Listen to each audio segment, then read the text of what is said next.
Hai teman kece, ada nggak dari kamu yang menunda-nunda belajar sampai malam sebelum ujian? Lalu karena sistem kebut semalam ini nilaimu jadi jelek. Nah, kalau pernah seperti ini artinya kamu perlu mengembangkan yang namanya sikap mandiri nih.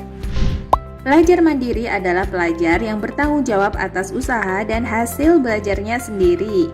Kalau nilaimu bagus, kamu boleh berbangga karena hasil belajarmu berbuah baik. Tapi kalau nilaimu jelek, kamu tidak lantas jadi stres. Kamu pikir-pikir sendiri, kenapa ya nilaiku jelek? Apakah karena kurang usaha? Atau sudah usaha tapi masih belum paham juga? Nah, lalu dari situ kamu buat rencana sendiri supaya nilaimu lebih baik lagi. Misalnya kamu buat jadwal belajar dan kata-kata motivasi untuk dirimu sendiri. Atau cari teman belajar yang bisa saling menyemangati, atau bisa juga cari bantuan belajar online. Kalau masih belum berhasil juga, kamu coba cara lain supaya target belajarmu bisa tercapai. Minta bantuan dari orang tua dan guru tentu saja boleh, tapi nggak perlu sampai ada suruhan atau peringatan dari mereka supaya kamu mulai berusaha. Ini yang dimaksud dengan sikap mandiri sebagai pelajar. Sikap ini penting ya. Buktinya sikap mandiri adalah salah satu dari profil pelajar Pancasila. Nah, ada dua kecakapan nih yang perlu kamu kembangkan supaya jadi pelajar mandiri. Pertama, kesadaran akan diri dan situasi yang dihadapi.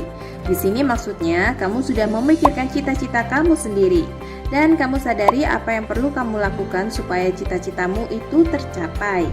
Misalnya, kamu ingin jadi game developer. Wah, keren ya. Tapi ini artinya kamu harus mengasah kemampuan logika dan kreativitas kamu supaya bisa membuat game programming yang asyik. Jadi kamu harus jago di TIK dan nilai matematikamu juga harus baik. Atau misalnya cita-citamu jadi guru SD. Wah, sangat terpuji ya. Nah, kalau mau jadi guru SD, kamu harus menguasai semua mata pelajaran SD.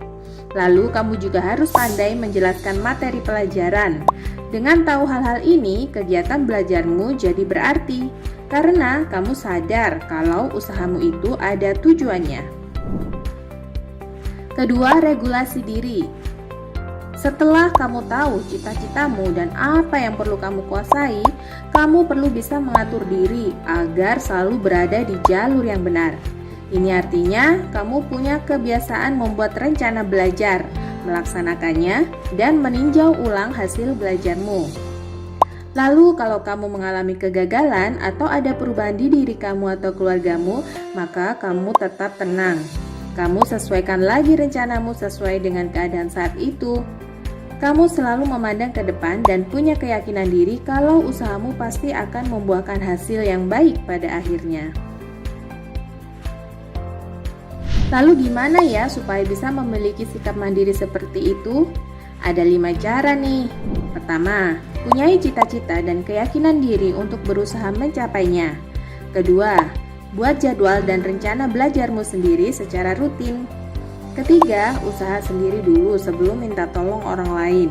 Keempat, jangan langsung menyerah kalau ada halangan.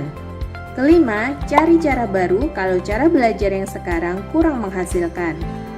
Kalau kamu terus melakukan langkah-langkah ini, pasti sikap mandirimu akan menjadi kunci sukses di sekolah, dunia kerja, dan kehidupanmu di masa depan.